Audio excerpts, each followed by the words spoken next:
This is Amy with Bossibly, and I'm here to talk to you about our signature solution that we call our visible and valuable method. We use this to help folks treat their career like a business. And we do this in kind of three phases. So, base layer, make a plan. Most people are coming to us because they feel they're not getting paid enough, they're having trouble getting promoted, or they feel unfulfilled, just bored to tears doing what they're doing. And they don't really know even where to start. So we have a assessment that we send out that is kind of part one of a gap analysis. Just to figure out, most of us don't know what we don't know, to help you figure out how to get started getting out of that stuck feeling. And once you know where the gaps are, then we really dive into your purpose. What is it you want to do? So many of us, we view our jobs as things we're given and we just go and work them versus it being a progression along in our career. And the fascinating thing about defining your purpose is that once you know what you want, suddenly your confidence soars. We also explore what your personal strengths are and what your values are as well. And you can't believe how much more confidence you have in tackling this problem of what do I want to do when I grow up.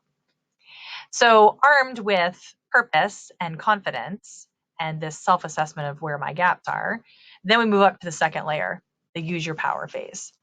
Here, now that we know what the heck we're looking for, then it makes sense to go do the market research. What's out there? What do I want to do? Does that kind of job exist? And then you can do some 360 feedback, but it's purposeful this time. You go in knowing what you want, armed with your self assessment and some market research, and you go to someone you like, love, and trust and say, here's what I want to do. Here's where I think I stack up. What do you think? And then once you have that data, then it makes sense to start spiffing up your professional image. So this can be a resume, this can be LinkedIn. If you are in the kind of industry where a portfolio makes sense, getting that all tidied up, that's what I'm talking about there.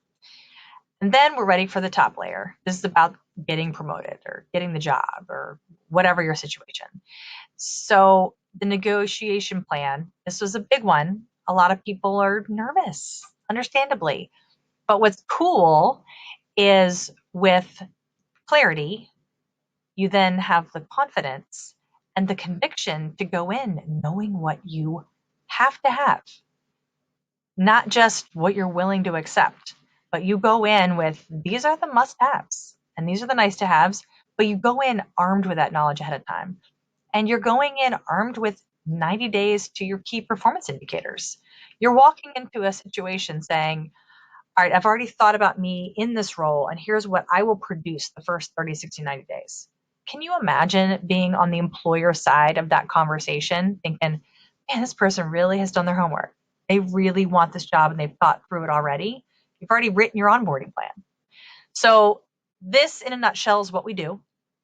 So, I hope that was helpful, and I look forward to chatting with you about it further. Thanks.